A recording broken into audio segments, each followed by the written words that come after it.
Boom. Oh. I like that. Yo, what's good, YouTube? Welcome back to another episode of the Big E Smallz podcast. I'm here with Eli and EJ. My name is Ray. As always, make sure you guys like the video, subscribe to the channel, and hit that notification bell so you never miss a beat. We will greatly appreciate it. We are going to dive right into it, into our quick topic of the day, and that is, can you guys name me, or was there a NBA player that you mirrored your game or compared your game to? Or practice, or whatever, whatever word you want to use, but you saw such and such play and you were like, I want to play like him. Can we guess? Like guess each other's? Yes. Oh, I mean, that's pretty cool. And then we can name drop. Like, say who it is? Yeah. But it's... Alright, mine's a little easy. But we've been calling you Baby Mello for 4 episodes. Well, I'll explain Baby Mello. And then there's another guy that I also like too. Luke Mbamute? What? Hey, yo. Yo, defensive player, very lengthy. Damn. Middle Eastern looking. Alright, let's go with Ray first. Screw him. Go ahead. No. We're gonna try and guess Ray first. We're gonna guess Ray? Yeah. Big Baby Davis. That's damn. great. So wow. Let me tell you something. It's not, but it's very, like, he's second. He's second on my list. He's second on your list? Yeah, oh, you liked him? Yeah, I loved him. I loved his game. He's very, I don't know, bro. Yeah. But the thing is, I liked him because he had, the guy who I actually mirrored in my game, I could be wrong. You guys can, I think Baby had more of a shot over, maybe not. Because I'm kind of thinking of it. But who's number one? It's literally the same player. To me, it's actually, Big Baby might have more of more hops. So, for me, this is how I see you play, how I think you play. Okay. So I could be way off here. All right. But I feel like you are like a Chauncey Billups, Andre Miller-ish player. Wow. Okay, I can see the Andre Miller. Yeah. Wait, why Chauncey? Because you can shoot. Okay. Andre Miller wasn't really much of a shooter, so I wanted a smart PG that can shoot, but is like super crafty. So, that's my guess. I like the Andre Miller. Yeah. And then the Chauncey's the shot. Yeah. So the thing is, Andre wasn't in. Yeah. It wasn't someone that I would try to mirror my game, but I loved his game. Yeah. I just loved his game. Like, everybody's like, oh, Andre is slow in this, but I loved his game. Yeah. There was something about him. But now I feel like I probably should go with the guys that you guys are guessing, because the guy, I mirrored my game against Darren Williams. Okay, that's another one. That's another good one. Yeah, fits in that bag. Yeah, that fits in that bag. Yeah, super crafty. I might not have the handles the way he does or had, but I feel like in traffic I can get crafty. Yeah, I have the IQ, but the one thing that I think I have exactly like Darren is post game. Yeah, for sure. And that's why when I watched him, obviously Utah days, once he came to the Nets, I was geeked. Yeah. At the time, they were New Jersey Nets. Yeah. So I was a New Jersey Nets fan. Once they moved to Brooklyn, it was like whatever to me. Mm-hmm. But that's a good one. That's why I married. That's a good one. Yeah. You got the left to right, bro. I used to. I'll say that.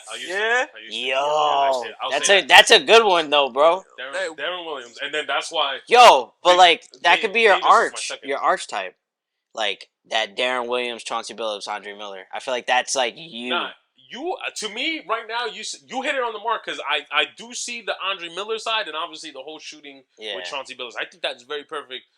I just went with one guy. Darren Williams, he had the shot, he had the post moves. Yeah. He was. That's like perfect, like to describe your game. Yeah. I like that. That was my guy. I like that. That was my guy.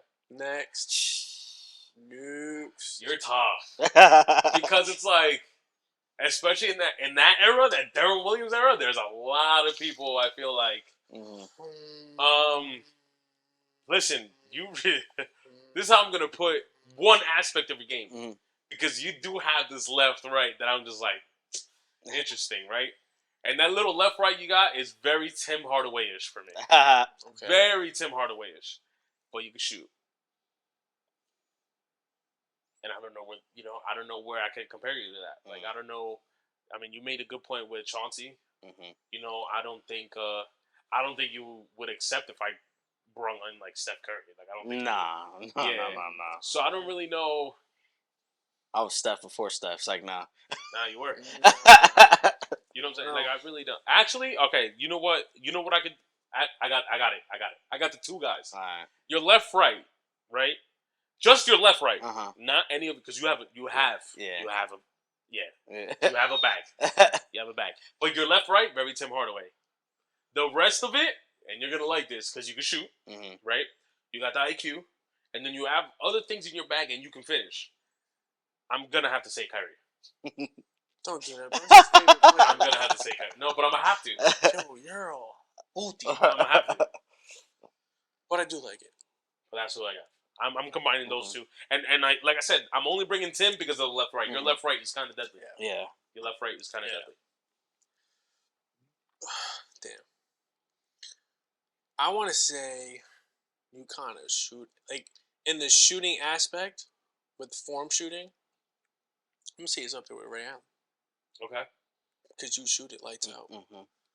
and he shoots it lights out from all parts of the court. So I'm going to go with Ray Allen shooting. Dribbling, if I had to pick a guy, I don't know, you said Hardaway and you said Kyrie. Fudge, because you're not, CJ. I like CJ. Yeah, that's a good one. I like CJ. CJ McCollum. McCollum. Oh, I thought you were thinking Watson, and I was like, that's Disrespectful. That is No. disrespectful, dog. No. Okay. Just I see the CJ. very crafty. Yeah. McCollum. I see the McCollum. Yeah. Okay. And get to his spots, and then when he gets to his spots, it's just good luck, bro. That's Have a good one. day. So I like that. When I was younger, so as a young kid, when I started playing, I really wanted to be like Allen Iverson.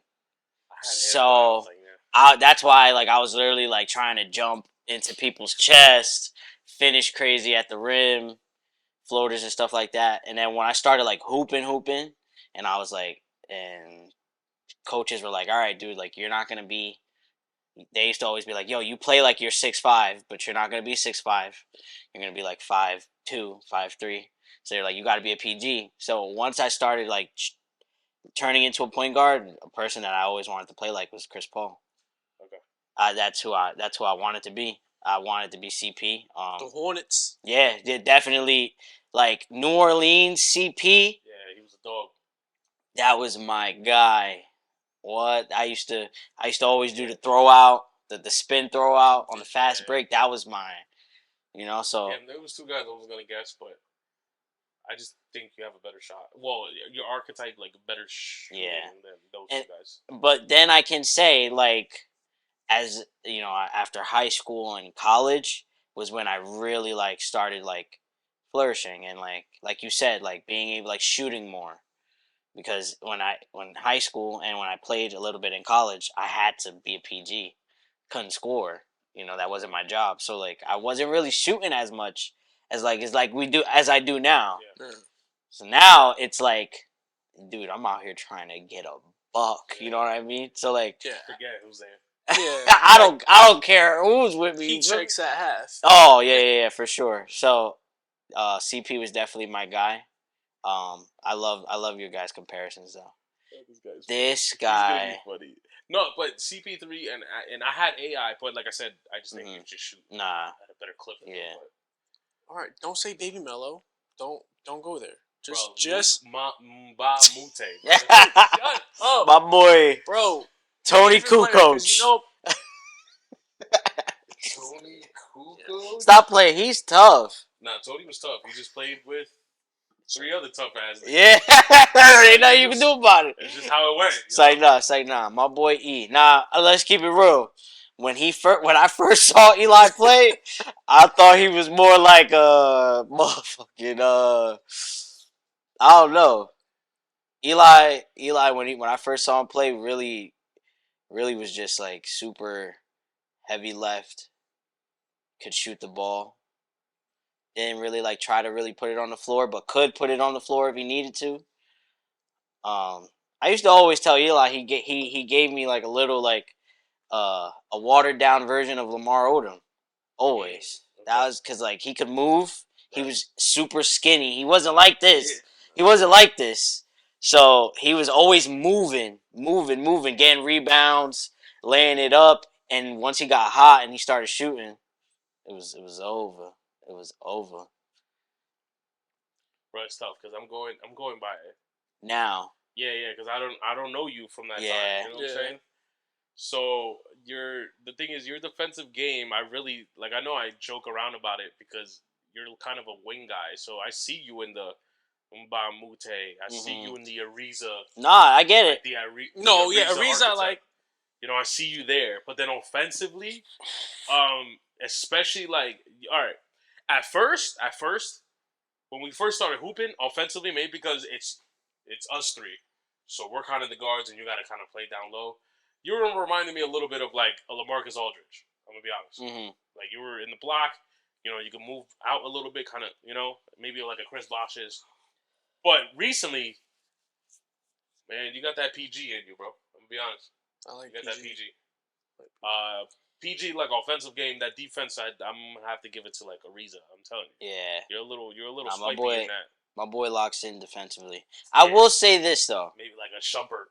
I will say this. It's a beautiful thing, you know. I know we joke around with E a lot, but like his growth in basketball has been fun to see because like he was with me so much, and like we say like baby mellow, that PG type of bag, that came because Eli was in that gym. Like he was really working on his game, like just to work on it, you know what I'm saying? And like what you see now is a product of all that time he was working in the gym. Because like now, it's switch. Did he have to switch? Like, did you play something first and then because of like I had to? The reason why Derrick Williams is a big part of my game is because in high school and a little bit after high school, I was the big man. I played the 4 and the 5. Yeah. So I had the post moves. But then obviously, I'm only 6'10", 6'11". So I gotta play a guard role. So I was with my boys in PA, and shout out to them. I was in the gym. I'm talking about, bro. We were gym or at the park, 5 a.m. Yeah. 5 a.m. My boy. His name is Lo. We call him Lo. 5 a.m. He's like, all right, this is what we're gonna do, right? And I had to my game / mentality go from 4-5 to 1-2. Yeah. And that's why Darren came into play because I still had that footwork down in the post, but now I got to play out. Yeah. You know how to. No, I mean I started. I would consider it late. I started seventh grade. Okay. And that's when I was baseball heavy. But dude, I played my 7th grade year and I couldn't use my height for anything. Like I didn't know how to grab a rebound. I didn't know the timing to jump. I didn't know what a box out was. I had Ty screaming at me. I had 2 guards ripping me a new one. It wasn't until that summer of 7th grade going into 8th grade where Coach Pagero really worked on my game, where he made my inside game what it was, and that triple threat down low. And then it opened that up for me. And then watching basketball. But then shooting was Mr. P. I would go in there and free throws. I'm only shooting free throws in that mid-range. That's all I'm shooting. That's all I'm doing. Yeah. And then when I went that 8th grade year, dude, they gave me the ball in the post, 1 move, 2 move, and I was bucket. Then I was hitting my free throws, so then that pop and go with Ty was just it was so easy. So it opened up my game that 8th grade year. Then I went to St. Benedict's. Totally different thing. So I made the freshman team, and that was different. Now I went from just shooting the mid to shooting the 3, and coaches loved me. Not only that I was 6'3", being able to hit my free throws. For the ladies out there. Being able to hit my free throws, being able to shoot the 3, and they didn't use me as a big. They used me as a 3-4. So I was playing that wing, allowing me to dribble the ball, shoot it. So then that's when that little swaggy came in where I'm like, all right, well, I can't just pick up the ball 1 dribble pull up. I have to have a bigger bag than just that or a rip because that's not working. So then playing with them all opened up. Got like guys like Isaiah Briscoe, John Williams, all those cats. Then I'm guarding them because I'm on the 4th string. And I'm playing against those guys. Guys was the limit playing them. Go to the court outside. It's like, who are you? Yeah, no, I played against Briscoe once. It wasn't pretty. I wasn't guarding him, but it wasn't pretty. Yeah, no. I was getting kicked. He was kicking my ass every day. Yeah, I mean, I played against Lonnie. Yeah. I played against Lonnie Walker, and that wasn't pretty either. In high school, he was ridiculous. I mean, I think we all played against Kyrie once. I think I have. I mean, he has. I definitely have gone against him. Kyrie was in high school when I was. It's my last. It was Yeah. my last. Basically, I think it was my last I year. don't remember. No, my first year. His last year. It was my first year, his last year too. Yeah. Well, I played against Lonnie, and that was a Cam Reddish was still in. I forgot what high school. So he was still around, and then those Harrison twins. Now is it Harrison? There's these twins. There was like these twins that played also in PA, and that was it. That was like the circle right there between those guys. But Lonnie reminded me a lot of Jeremy Lamb. It was one of those guys where you could tell he was just, like Jeremy Lamb. The way he was in UConn, it was like, bro, you guys are nothing to me. Like I'm NBA ready, and you guys. Like, I don't know if you guys remember UConn. I do. That guy, like, he just looked like y'all cones. It's me in the basket. Obviously, once he got to the NBA, and I still think Jeremy Lamb is a very underrated player. Yes. I just feel like wherever he was at, he was just used incorrectly. He was in or Charlotte, given bro. a very big role that he wasn't ready for. Yeah. You know, but that was Lonnie in Reading High. Lonnie looked like. Give me this ball. Yeah. You know, it was just whatever to Lonnie. And then one day when I played him, that was even worse. When we played him in the court, you could tell, like, if we were all a hundo, he was playing 20%. And it was disrespectful. That's the worst. That's disrespectful. Because I know you're not playing, at your fullest potential, and you're smacking us. Yeah, nah. You know? That's the disrespect. But, I mean, I think that was kind of fun. Wait, you didn't say? Yeah, so who'd you model your game after? It was definitely Melo. Oh, okay. That inside game, everybody knows I really jab step, all right, ball fake. So that's funny that you said that. Stuff. Yesterday, a lot of Melo. It was yesterday, right? A lot of Melo was going on, and I kind of liked it because when you got in that zone and it was kind of like you, the defender in the basket, I'm gonna give you these couple moves, this, that, and the third, and then whatever. I like that, regardless if you missed or make it. I liked it. I hated it though when you were like trying to do that and then like pass it off or like try to set an offense. I don't think you're good with. I think you're good with figuring out what you're gonna do.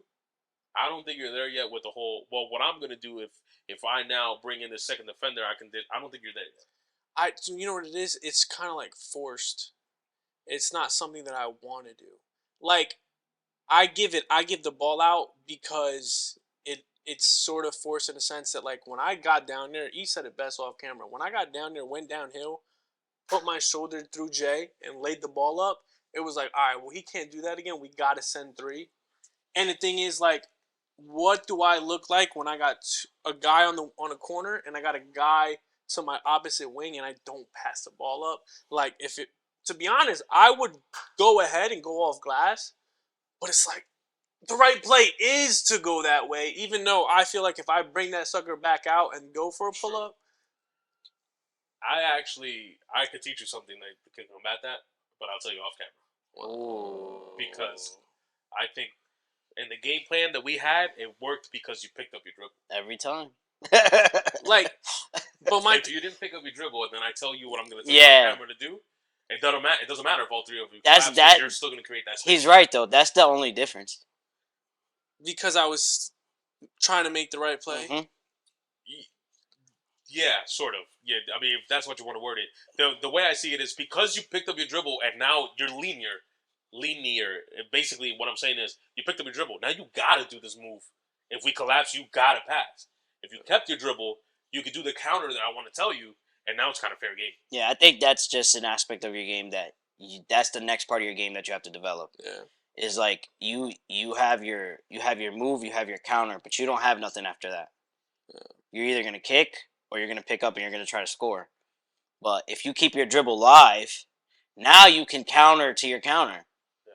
Because when you play a good defender, they're gonna be able to guard your first two moves. Yeah. It's that third one. Yeah.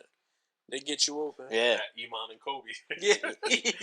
That's one of the best storytelling stories. He said, off the glass. He said, good game, He fella. said, pump fake, off the glass, pass it to the corner. I'm like, what you on? Mm-hmm. He said, you had a good game, young fella. All right, but that's that cool. was good. I actually like it because I do see it. Yeah. Even though we kind of guessed it and stuff like that, I thought it was kind of cool because I do see how y'all games are being molded, I guess, so to speak. Nah, yeah, bro. Yeah, so, those were my favorite. Those are my favorite times. It's cool. I miss those. That was kind of fun. We're gonna get into our next topic, our main topic. It's kind of like nothing really what's going on. Even though this was on a podcast or something similar was on Agent Zero, Gilbert Arenas' podcast. And they had a very heated debate, and it kind of made me think like, wow, I wonder what the guys think because I know what I think about this, and I can give certain examples as to my answer. But question or main topic is the best player always the leader of the team? And I kind of want to know what you guys think and maybe some examples that can kind of back you up because I'm going to tell you right now, my answer is no. But I kind of want to see where your heads are at. So, Gilbert Arenas, right? Yeah. We all know he didn't care who was on the court. He was getting 50. Right. Are we going to say he best player on the team? At that time. He's actually one of the examples. But yeah, I know. That's what I'm saying. I'm going to say yes, but there's an argument. You can argue, but it was him. There's someone else. 1A, 1B. And then, would you consider 1B the leader of the team? If it wasn't Arenas, then who was it on that team? I mean, the other guy that was good at that time was Antoine Jameson. Was he the? And no, I don't think so. Who do you think the leader? I think it was Larry Hughes. I think it was Larry Hughes too. And that plays.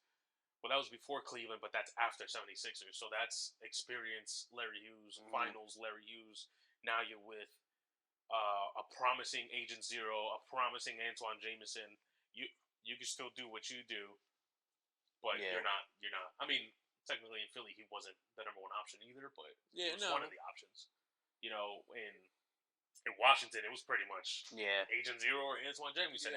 Everybody else just followed suit. You know. Yep. So then, Miami Heat. This Miami Heat team. Who's the leader of that team?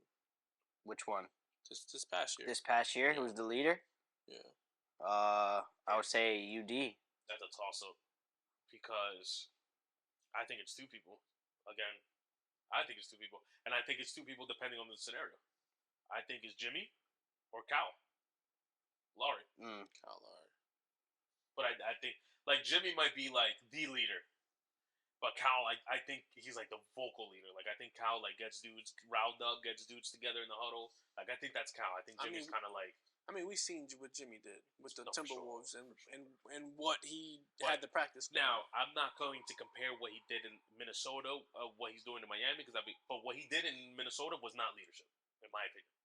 In my opinion, that's not leadership. Because you're basically telling me now. I know there was a thing between him and Cat, but you're basically telling not only them but the whole organization. Your starting five besides me is cheeks, and I don't respect them. And to me, I'm not expecting that. As a quote unquote leader. I don't think that's what he was saying. Even though it may portray to look like that. It may come off that way. I just think they were just young. I still think they're young. 1,000. And Jimmy at the time, like, he got there because of Philly. What happened in Philly? It was either him or Harris. That was before Philly. That was before Philly? I think Minnesota was before Philly. Before? Because after Minnesota, he went to Miami. After Philly, he went to Miami. Yes. Yeah, but... So you're saying I think it went Timberwolves then Philly? So I think it was Chicago, Minnesota, so Philly. He's had it bad. Yeah, because in Philly, you can make an argument in Philly, but Embiid is there. But you can make an argument in Philly, he was the leader. Right. But I think his playoff performance that one year, even though they had him face Kawhi, and no one was stopping that guy, he was the leader. He performed. It just didn't happen. And he was their best player in the playoffs. Yeah. In that playoff, yeah. Yes. And then people are probably still gonna argue it's what's his face, but no. listen, I'm with you, but People will argue. I'm going to only argue that in the playoffs, it was like distinct. Like there was no argument. It was Jimmy. Yeah, I mean what Jimmy did with Philly and what he did with Miami in the bubble and this past season should say enough. Leader and best player on the team. Yeah. There's a couple like I agree with your statement. I don't think that the best player is always the leader of the team. Sometimes it goes hand in hand, sometimes it doesn't. So I think you're the perfect person to ask this. Was LeBron the leader in Miami? No. Was he the best player? Yes. I agree with you. But I also think it depends. Like there's a lot of variables because there's also people that lead in a certain way. For example, one of my examples of someone that you might not consider a leader because of whatever, Kobe. Kobe probably wasn't a vocal leader, but Kobe was kind of like, listen, I'm getting up at 4 a.m. Perfect example. I'm busting my ass. Perfect example. I'm working out. I expect you guys to do, if not the same, something similar because this is what I want my team to kind of like follow my suit. I'm the guy. Yeah, yes, because I think that only works if you're from that cloth. Like you, no, 1,000. Because what happened when he got there, in with Carmelo, LeBron James, and that Team USA, like they saw that and was like, I'm gonna go do that for sure. But then you talk about all the guys that talk about Kobe now, it's like Kobe walked in, didn't say a word. Kobe was in there 4 a.m., but you never heard them follow. They just saw what he did, but they weren't doing what he did. He's like, why am I going to go ahead and pass the ball to these scrubs? They're not in the gym when I'm in the gym. I do think Kobe might be an anomaly, though, because he also has 4 rings at the time. So it's kind of like, I'm probably going to listen to the guy that has 4 rings. You would think. No, for sure. I'm with you. You would think, yeah. But I don't know, because it didn't work out. That one team that he had with like the Stanley Johnsons and the Swaggy P's, it didn't work with them. But and I think Swaggy said it best. He was like, "Was it Swaggy? No. Oh my God, it wasn't Swaggy." He said literally, "Take off my Kobe's." Oh yeah, it was Swaggy. It was Swaggy. He was like, "Yo, take off my Kobe's. I don't even deserve to wear them." I think it was because I think they got beat bad. He was like, "Yo, take them off." But I have a rebuttal question for you guys. 09 Yankees. Who was the leader? And who was the best player? Ooh! Now, I still, first of all, time out. I don't think he was the leader of the team in 09. I'm sorry. I just showed you a clip yesterday. I know. That's why I asked. That's why I asked. Wildin'. But he definitely wasn't our leader. No, he wasn't. No. But no, he's saying that there's... argument that he wasn't the best either, but we're not going to go there. We're not going to know. No, he... But prior, because from the video he sent... No, yeah. No. A-Rod's numbers, I'm just saying we had 4 dudes. Because I mean, if you look at the roster, right? Our 09 roster, who besides A-Rod is better than him on that roster? That year? I would argue, you can make an argument for Matsui and Teixeira. Okay. You can make an argument. But we did look at stats, because Cano was on that team too. Well, yeah, I forgot Cano was on besides, I want to say Matsui, Teixeira didn't bat well. Cano definitely didn't bat well. 909. It was literally A-Rod, Derek Jeter, Matsui, and I want to say someone else. So we looked up their stats, and they were like, that's the reason why they won. So would you say Jeter was the leader? Yeah. I would say Jeter and A-Rod was our best player. That postseason run when they won, 1,000%. Statistically, A-Rod was the best player. I know. Don't look at me. Can you repeat that? Statistically, A-Rod was the better player. Oh God. So I just had to hear it. My stance on this is if the best player is always the leader. I think it's a very, very loaded question, right? Because you brought it up, like everybody can lead in a different way, right? And I think sometimes what gets misinterpreted is, oh, well, if I don't care how good he is, he doesn't interact with his teammates well, or he doesn't say nothing on the court or on the field or whatever. But they're going out there and they're scoring 25 points and they're getting 7 rebounds, 7 assists a game, right?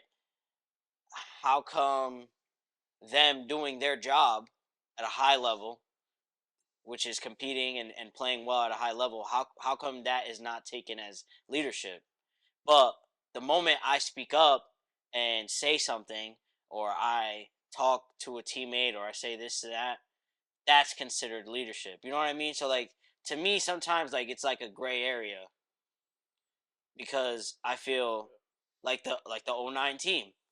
I feel Jeter was head and shoulders our leader, and for all intents and purposes, you can argue he was the best player on that team. Yeah, Jeter's stats was kind of crazy. You can argue that, but I'm a realist. I understand what A-Rod did in '09 was crazy. Yeah. So top 5. Exactly. So I understand. Yo, without A-Rod, we probably don't win in '09. So I understand that he was our best player, but to me, he was leading his own way. His way of leading was just like, yo, watch what I'm doing. Look at how I'm taking these at bats. Look at how I'm performing on the field. Look at the work that I'm doing beforehand. And Jeter was the leader, like, hey, this is how you got to get your work in. Hey, come work with me. Let's work on your swing. Well, let's work on your approach. What are you looking for when you're up there in the box? You know, so I feel like that's the difference. Um, and I feel like sometimes leadership from your best player just comes in a different form. It may not be the form that the coaches may like or want, but I do feel like your best player, no matter what, your teammates or players on the team, there's always that gravitational pull towards the best player. You know, like, oh well, what is he doing that's making this person so good? The Volpe, Aaron Judge. Exactly. You know what I mean? Like, what are they doing? And I feel like that in its sense, in a sense, is leadership. Just because it's just not like the formal version of leadership. You know, people try to knock it, but I don't No, I agree get with what you that. mean. I mean, it's hard because there's the difference between. I get what you're saying, but leading and leader are a little different, but can coexist. Like I feel as though like you can lead a team to win. You may not be the leader. You know what I'm saying? I feel like there's certain players that we're bringing up that are leading the team. Like A-Rod going out there and doing what he was doing was leading the team to victory. Got you. You know what I mean? Get that. He's going ahead, had 12 home runs, batting 360, whatever I don't remember his RBIs. Like that is ridiculous. Meanwhile, Jeter, on the other hand, was putting his body on the line, out of the stick, like doing his thing. So yeah, A-Rod was leading, but he wasn't the leader. So I feel as though there's certain plays as well in the NBA. Like clearly that first year in Miami with LeBron, he was leading his team, fulfilling that villain role. But hey, D Wade already won one. Yeah. And he knew what it took to win. So he was the leader of the team until what? D Wade's like, here's the keys. You're the leader. You know how to lead. And I feel like that's when he won that back to back. Here's my rebuttal to that though. Ready? Here's my rebuttal to that. I agree 50, not 50, like 80%. Because D Wade, yes, was the leader. But that first year they lost. Yeah. And then D Wade was like, yo, I can't be 1A. Yeah. You have to be 1A. And then the next year they won. So LeBron being the best player on that team, I think once he learned how to be a leader, right? Then he became the leader of that team. But check this out. Form of leadership by Wade. Taking himself down. All right. Like he's like, hey, I went ahead, I led. And guess what? I only got us this far. Got it. LeBron, take the keys, be that leader, and he got him two more. We won't get there if got it. All right. If he don't hand over the keys and he still holds on to them and doesn't allow LeBron, you don't know. Yeah, we don't know about it, dude. Yeah, no, because I think both of you are saying very good points. Like I think both of you aren't wrong. Because a lot of it's scenario, a lot of it is how you lead. You know, what's the what's the situation you have at hand. But I do think for you to be like one of the greatest examples that I like to tell people is Melo. Melo in New York was he leaded that team to the promised land, but he wasn't a leader. Mm-hmm. And Iman mentioned that in an episode in a podcast where he was like, yeah, we would be in practice and like if I'm trying to figure out a set play, Melo would be like, all right, man, just give me the ball, let me show you instead. And then it went on to say that while LeBron would be like, okay, you don't get it, but all right, if this is not how you get it, then let me show you this way for you can understand, or let me explain it to you this way so you can understand. So that to me, that's the difference of someone that's leading the team, excuse me, and someone who's the leader of the team. Mm. I'm gonna lead you to the promised land. I'm gonna lead you on how to be great and stuff like that.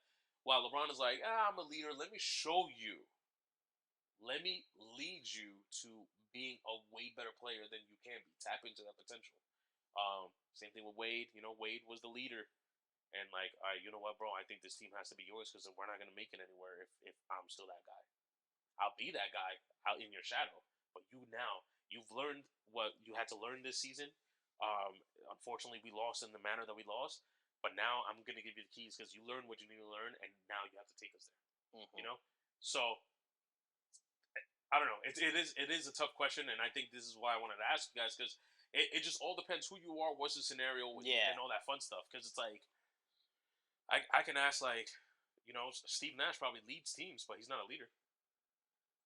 Kevin Durant probably leads teams, but I don't consider him a leader. Yeah, that makes sense. It's just now again, it depends. It all depends because someone also brought up this scenario to me, and I forgot who it was. So sorry, but they were like, Kobe wasn't considered a leader because that one season that didn't work out, he said, "No, trade everybody. I don't want them." Mm-hmm.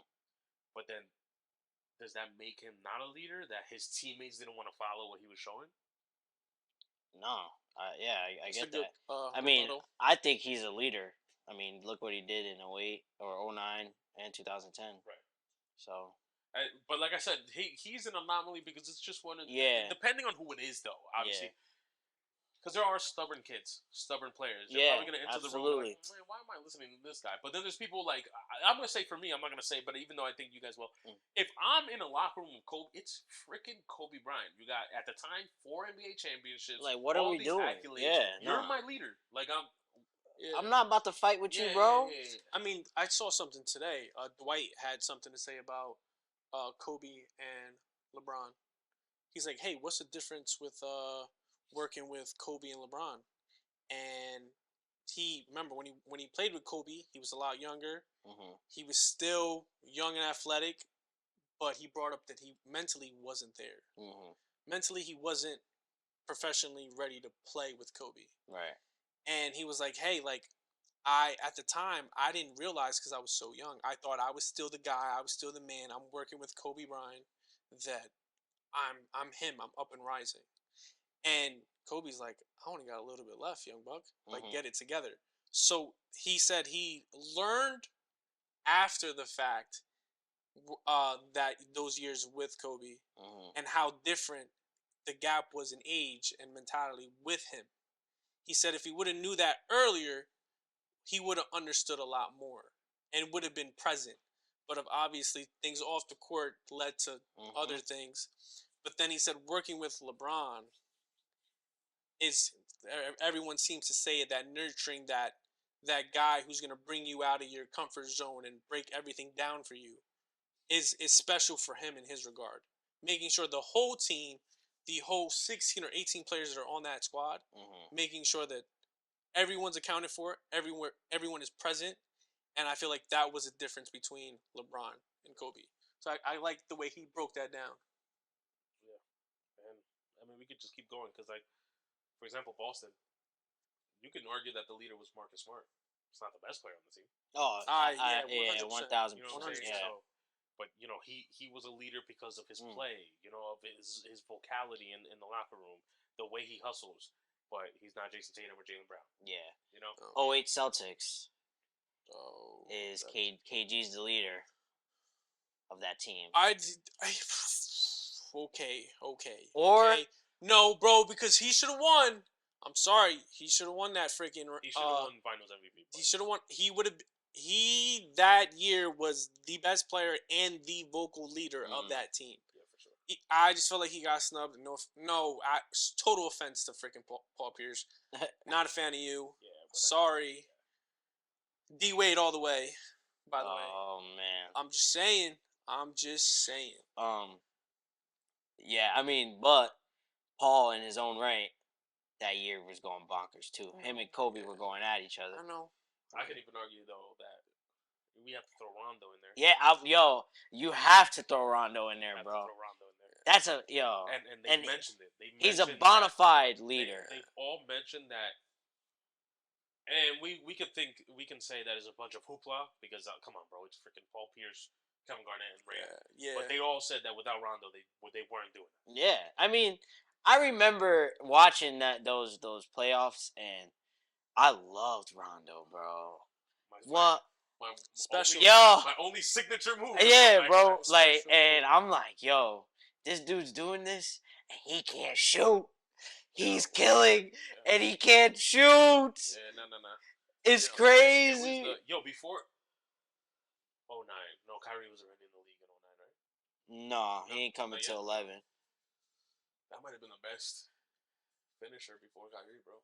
Because that dude around the rim was different. No, yeah, bro. And I don't know if you guys remember when he freaking basically hyperextended his elbow and finished out the game and still was giving buckets with one hand. One arm. Bruh. Yeah, that team was really good. Yeah. But I feel like we didn't go nowhere. But could we all agree that basically the best player is not always going to be the leader? I can agree with that statement. I can. I can say you guys like convinced me a little bit. Yeah. I still always think that the best player is somewhat of a leader in his own right. I think so. Actually, let me word it this way. I still don't think the best player is going to be the leader. But if you're the best player with certain accolades, it's kind of by default.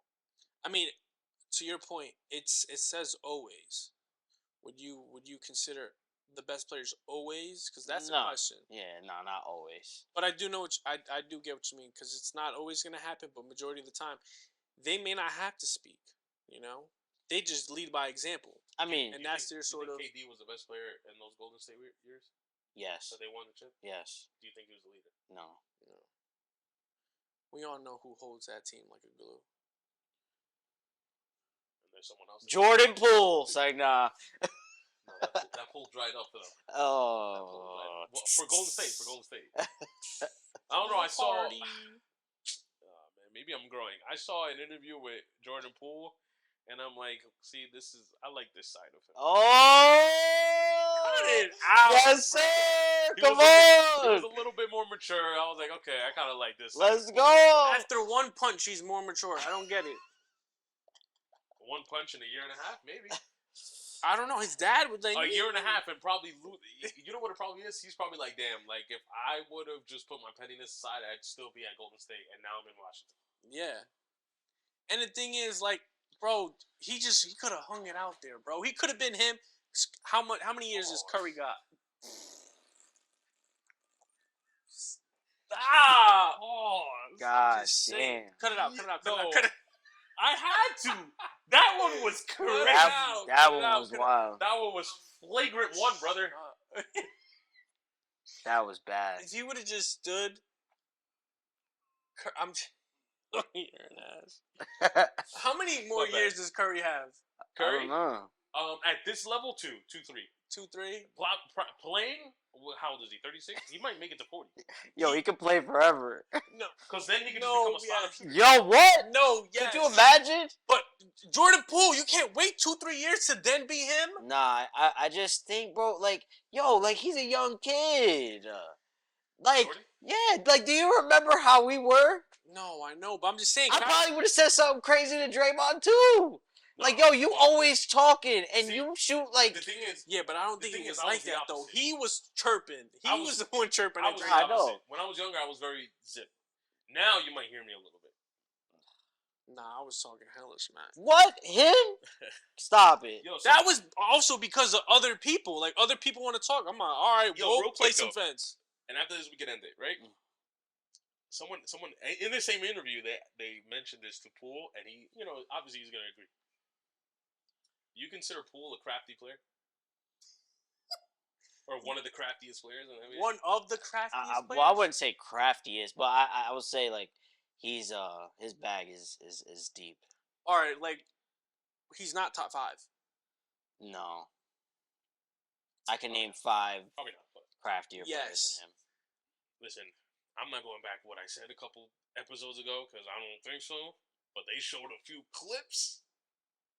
No, don't get me wrong, bro. Don't get me wrong. He has a little meme behind the back dribble shit that he. No, and I'm yeah. like, oh, okay. I see where people can.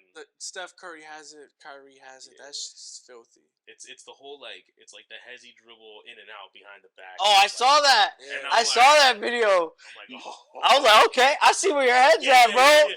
I see where you at. Okay, I kind of see why people are kind of like, oh yeah, this guy got it. Yes. It's always against a big though, bro. That shit pisses me. See, I don't remember that part. I don't remember. No, I'm not saying it wasn't big in that video, but like some of these clips where he's really hitting some players, it's a big ISO him up.